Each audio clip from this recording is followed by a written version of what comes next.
बिस्मिल्लाहिर्रहमानिर्रहीम, अस्सलाम वालेकुम। This is me Aamir Nazir. Welcome to my YouTube channel. ADC के एग्ज़ाम्स चल रहे हैं और सबसे ज़्यादा जो प्रॉब्लम आ रही है ना, एडीसी पार्ट 1 और पार्ट 2 दोनों स्टूडेंट्स के लिए ये वीडियो है। दोनों को एक प्रॉब्लम आ रही है। वो प्रॉब्लम क्या है? वो प्रॉब्लम ये है कि जो थ्योरी के सब्जेक्ट्स हैं ना हमारे, जैसे पार्ट 1 में इकनॉमिक्स है, आईटीबी है, पार्ट 2 में मैनेजमेंट है, कम्युनिकेशन है, बिजनेस लॉ है, इकनॉमिक डेवलपमेंट है। इन पेपर्स इसे कहते हैं थ्योरेटिकल पेपर्स, क्योंकि इसमें न्यूमेरिकल्स नहीं होते ना, जैसे अकाउंटिंग के अंदर होते हैं।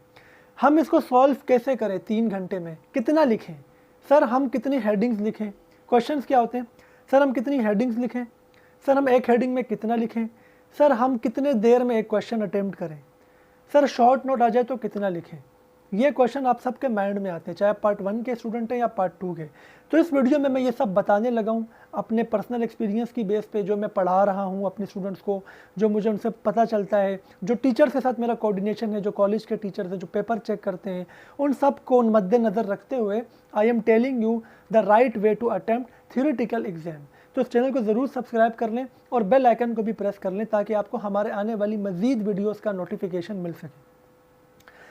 चाहे वो आप पार्ट 1 के स्टूडेंट हैं या पार्ट 2 के स्टूडेंट हैं, आपका जो पेपर आता है नॉर्मली वो 100 मार्क्स का आता है। हम एक छोटी सी एग्जांपल लेते हैं। एडीसी पार्ट 1 के अंदर आईटीबी का पेपर और एडीसी पार्ट 2 के अंदर मैनेजमेंट का पेपर सेम ही होता है, ठीक है ना। यानी आपको 5 क्वेश्चंस करने होते हैं आउट ऑफ 8 और 9 क्वेश्चंस। इकोनॉमिक डेवलपमेंट में भी ये सही है और कम्युनिकेशन में भी 5 सवाल करने हैं। तो ये इकोनॉमिक्स में भी 5 सवाल करने हैं। तो जो मैं टिप्स बताऊंगा वो इक्वली एप्लीकेबल इन तमाम पेपर्स पे, जो थ्योरेटिकल पेपर्स हैं। देखें, आपके पास सबसे पहले जो इंपॉर्टेंट चीज़ होती है वो टाइम मैनेजमेंट होती है। आपको 3 घंटे में अपना पेपर करना होता है, यानी 180 मिनट्स में। हम मिनट्स में बात करेंगे। हमेशा आप अपना माइंड क्या बनाएंगे? सबसे पहले कि मुझे ये 2.5 घंटे में पेपर करना है। ये 2.5 घंटे का पेपर है, ये 3 घंटे का नहीं है। इस तरह आपको एक सवाल करने के लिए आधा घंटा मिलेगा, यानी 30 मिनट्स मिलेंगे। आपके पास वॉच भी होगी जब आप पेपर करेंगे, नहीं है तो लेके जाइएगा। फ़ायदा क्या है? जब आप पेपर स्टार्ट करेंगे तो कभी कभी पेपर लेट भी मिलता है, फिर आप बीच में लाइंस ड्रॉ करते हैं, फर्स्ट पेज भी उसका फिल करते हैं, लाइंस भी ड्रॉ करते हैं, ठीक है ना, हेडिंग्स भी लगाते हैं। तो ये जो आधे घंटा आपने साइड पे कर दिया ना, आपको ये सारी चीज़ें इसमें कवर हो जाएंगी, लेट मिलना, लाइंस लगाना वगैरह वगैरह। अब आपके पास रहेगा 2.5 घंटे। 30 मिनट में अगर एक क्वेश्चन करना है, इसका मतलब है कि एक क्वेश्चन में चूंकि 2 पार्ट होते हैं, ए और बी, तो एक पार्ट को करने के लिए आपके पास 15 मिनट्स हैं। 20 नंबर का अगर सवाल है, 10-10 नंबर के 2 पार्ट हैं, तो एक पार्ट आपने 15 मिनट में करना है। हाँ, अगर एक पार्ट 15 नंबर का है, दूसरा 5 नंबर का है, तो 15 नंबर वाले का वेटेज ज़्यादा होगा, यानी उसका 20 मिनट लगा लें, आप 22 मिनट लगा लें। और जो 5 मिनट में आपने करना, 5 नंबर का आपने बी पार्ट करना होगा, उसके लिए 7 से 8 मिनट लगा लें। इस तरीके से आधे घंटे में एक सवाल बनता है। सपोज क्वेश्चन आ जाता है advantages of sole proprietorship business ITB के अंदर, या मैनेजमेंट में क्वेश्चन आता है फंक्शंस ऑफ अ मैनेजर, ठीक है ना, या क्वालिटीज़ ऑफ अ मैनेजर।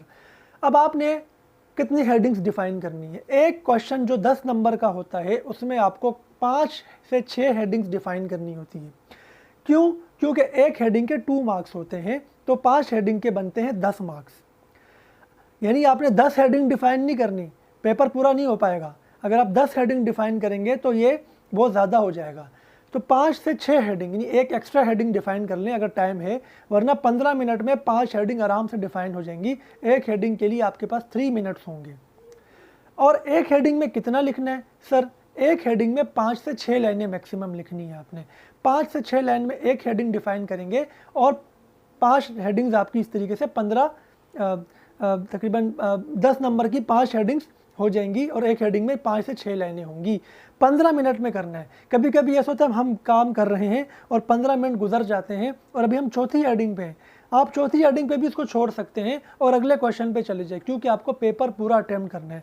जो एडीसी पार्ट 2 के स्टूडेंट्स हैं उनमें से बहुत सारे लोगों को ये एक्सपीरियंस हुआ होगा कि आईटीबी का पेपर पूरा अटेम्प्ट नहीं हो सका उनका, इसलिए या तो मार्क्स कम आए होंगे या पेपर रह गया होगा। पेपर आता होगा लेकिन टाइम ख़त्म हो गया, ठीक है ना। तो वो इस चीज़ से अच्छी तरह वाकिफ़ होंगे कि आईटीबी का पेपर कितना लेंथी होता है, थ्योरेटिकल पेपर कितना लेंथी होता है, ठीक है ना। और जो फर्स्ट टाइम अभी आईटीबी का पेपर दे रहे हैं, मतलब पार्ट 1 के स्टूडेंट हैं, उनके लिए तो ये बहुत हेल्प करेगी ये वाली वीडियो, क्योंकि उनको पहले से ही आइडिया होगा कि पेपर कैसे करना है। हेडिंग हमेशा ब्लू कट मार्कर से लगाएं और ब्लैक से उसको अंडरलाइन करें। ये जो अंडरलाइन वाला काम है ये एंड में करें, यानी जब पेपर आपका पूरा हो जाए तो हेडिंग्स को अंडरलाइन करें, क्योंकि ये एक एक्स्ट्रा काम है, ये आप खूबसूरती के लिए कर रहे हैं। अगर आपके पास इसी में टाइम लग जाएगा तो आपका पेपर होने से रह जाएगा। तो बेहतर ये है कि आप हेडिंग्स तो लगाएं, उसको अभी अंडरलाइन ना करें, जब पूरा पेपर हो जाए तो कर लें। अगर टाइम नहीं मिला, आप नहीं कर पाए तो कोई मसला नहीं है, उसके मार्क्स नहीं कटेंगे। लगाओगे तो अच्छी प्रेजेंटेशन होगी, अच्छा लगेगा चेकर को कि यार बहुत अच्छा लग रहा है, प्रेजेंटेशन अच्छी है। नहीं करोगे तो कोई इसके नंबर नहीं कटेंगे। तो ये एडिशनल वर्क एंड में हमेशा आप करें, ठीक है। और अब कुछ लोग कहते हैं सर शॉर्ट नोट, कुछ ऐसे क्वेश्चंस होते हैं जिसमें हेडिंग्स नहीं होती, सही है ना। कोई ऐसा क्वेश्चन है जिसमें हेडिंग नहीं है तो हम उसमें कितना लिखें। अगर तो वो शॉर्ट नोट 10 मार्क्स का है तो आप देखें ना, 5 हेडिंग में, हर हेडिंग में 5 लाइनें हुई तो 5 हेडिंग में 25 लाइनें हो गई। तो आपका शॉर्ट नोट 25 से 30 लाइनों का कम से कम होना चाहिए, यानी कम से कम 1.5-2 पेज का होना चाहिए, क्योंकि एक पेज में 15-16 लाइनें होती हैं। तो 1.5-2 पेजेस पे आपका शॉर्ट नोट होना चाहिए पैराग्राफ वाइज। हेडिंग नहीं बना सकते, विदाउट हेडिंग अगर आप उसको सॉल्व कर रहे हैं तो उसको पैराग्राफ में अगर आप कर रहे हैं तो 25 से 30 लाइनों का वो 10 नंबर का होना चाहिए। अगर 5 नंबर का तो 15-16 लाइनें इनफ है। तो ये टाइम मैनेजमेंट है पेपर की। मैंने आपको ये भी बताया कि एक क्वेश्चन कितनी देर में अटेम्प्ट करना है। दूसरा मैंने ये भी बताया कि कितनी हेडिंग लिखनी है, उसमें कितना मटेरियल होना चाहिए। अच्छा, कुछ लोग होते हैं कि एक क्वेश्चन का ए पार्ट करते हैं, दूसरे का बी पार्ट करते हैं और पूछते हैं सर इसके नंबर मिलेंगे। देखिए पहले आप वो क्वेश्चन अटेम्प्ट करें जिसका ए और बी दोनों आपको आता हो। फॉर एग्जांपल आपको 4 सवाल पूरे आते हैं, 5वां सवाल आपको नहीं आता, 5वां सवाल किसी का ए और दूसरे का बी आता है। ये काम एंड में करें। ऐसे जो काम होते हैं ना, ये एंड में किए जाते हैं ताकि आपका पेपर पूरा शुरू जो फर्स्ट इंप्रेशन हो वो अच्छा हो ना। आपको ए पार्ट का नंबर मिल जाएगा जब आप ए अटेम्प्ट करोगे ना, किसी क्वेश्चन का ए अटेम्प्ट करोगे और बी दूसरे का करोगे तो जिसका ए अटेम्प्ट किया उसके मार्क्स मिलेंगे, जिसका बी अटेम्प्ट किया उसके मार्क्स नहीं मिलेंगे। लेकिन आप कर लो अगर टाइम है तो, और ये काम एंड में कीजिएगा। जो बिजनेस लॉ का पेपर होता है उसमें 6 क्वेश्चन करने होते हैं, तो थोड़ा सा टाइम मैनेजमेंट डिफरेंट होगा यहाँ पे आपने अब 6 में आप डिवाइड करें तो तकरीबन 25 मिनट होंगे एक क्वेश्चन करने के लिए। ये बात मैं आपको बता दूं कि बिजनेस लॉ में हेडिंग्स कम होती हैं, आपको टू द पॉइंट लिखना होता है विद, और कहीं पर एग्जाम्पल भी देनी होती है।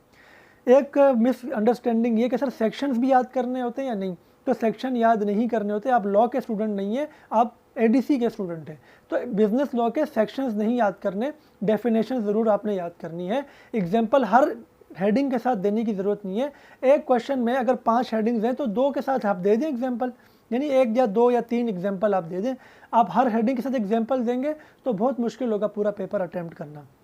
सेक्शन बी में आपको 2 सवाल करने हैं, ए में 4, तो बी थोड़ा इजी होता है रिलेटिवली, और छोटा पोर्शन होता है इंडस्ट्रियल लॉ का, वो पहले अटेम्प्ट कर लें, मेरा सजेशन है, और ए बाद में करें, वरना आप ए पहले कर लें, बी बाद में कर लें, वो आपकी मर्ज़ी है।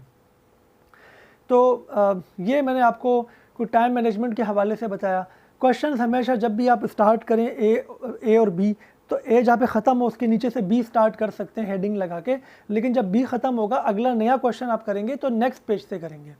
बीच में कोई पेज आप छोड़ना चाहते हैं तो उसको एक पेंसिल से सिंपल लाइन ड्रॉ करेंगे, ठीक है ना, एक क्रॉस में से लाइन मारेंगे सिंपल। जितने पेजेस छोड़ने आप उस पर छोड़ सकते हैं, नंबर नहीं कटेंगे। बिल्कुल ब्लैंक नहीं छोड़ देना। कभी कभी होता है कि लोगों ने 2-3 पेजेस ब्लैंक छोड़ के आगे काम किया होता है, तो चेकर को लगेगा कि इसने आगे कोई काम नहीं किया, इसका पेपर यहीं तक था। तो हो सकता है कि इस तरह से आपको वो मार्क्स आगे ना दे, उसको पता ही नहीं होगा आपने आगे भी 2-3 पेजेस के बाद काम किया हुआ है। तो पेजेस को आप पेंसिल से एक सिंगल लाइन दे के उसको क्रॉस करें, ताकि उसको पता हो कि ये पेज आपने कैंसिल किया है, आपने आगे काम किया हुआ है। इस चीज़ का भी ख्याल। अब कुछ लोग ये भी पूछते हैं सर बॉल पेन यूज़ करें, पॉइंटर यूज़ करें, या इंक वाला पेन यूज़ करें। कोई सा भी पेन यूज़ करें जिससे आपकी राइटिंग अच्छी हो। आपको पता होगा ना कि आपकी राइटिंग कौन से पेन से अच्छी होती है, आप वो पेन यूज़ करें। इससे कुछ नहीं होता कि बॉल पेन यूज़ करेंगे तो नंबर कटेंगे या क्या, ये सब वैसे ही मिसकॉन्सेप्शंस हैं। ऐसा कुछ भी नहीं है, गलत फहमियाँ हैं ये, ठीक है ना, फॉल्स इन्फॉर्मेशन है। आप कोई सा भी पेन यूज़ कर सकते हैं, ब्लू पेन यूज़ करना है आंसर में। हेडिंग्स वगैरह जब आप या कुछ लगाते हैं तो वो आप मार्कर से लगा सकते हैं, ब्लैक पेन यूज़ कर सकते हैं, लेकिन जो आपने सोल्यूशन लिखना होता है वो ब्लू पेन से लिखना होता है। ग्राफ्स वगैरह जो बनते हैं इकोनॉमिक्स वगैरह में, वो पेंसिल से बनते हैं, ठीक है ना। एक्सप्लेनेशन जो उनकी होती है वो पेन से होती है। तो ये कुछ टिप्स मैंने आपको बताई अटेम्प्ट करने की पेपर को टू द पॉइंट लिखें, हेडिंग्स याद करें भले, लेकिन हेडिंग के अंदर का मटेरियल याद करके ना जाएं, उसको समझ के जाएं, उसको अपनी वर्डिंग में एक्सप्लेन करें। आप सारा याद नहीं कर सकते, आप वो छोटे बच्चों का रट्टा अच्छा लगता है, आप जिस एज में अभी हैं, आप एडीसी के स्टूडेंट हैं, आपको अपनी वर्डिंग में लिखना आना चाहिए। तो उम्मीद है आपको ये वीडियो पसंद आई होगी, और हमारे इस चैनल में सारे जितने भी एडीसी पार्ट 1 पार्ट 2 के जो सब्जेक्ट्स हैं उनके गेस्ट पेपर्स में अपलोड कर चुका हूँ, आप वो देख सकते हैं, उन्हें डाउनलोड कर सकते हैं। कोई भी क्वेश्चन हो आप हमसे कमेंट सेक्शन में पूछ सकते हैं, और चैनल को ज़रूर सब्सक्राइब करें। और best of luck for your papers. अपना ख्याल रखिएगा। अल्लाह हाफ़िज़।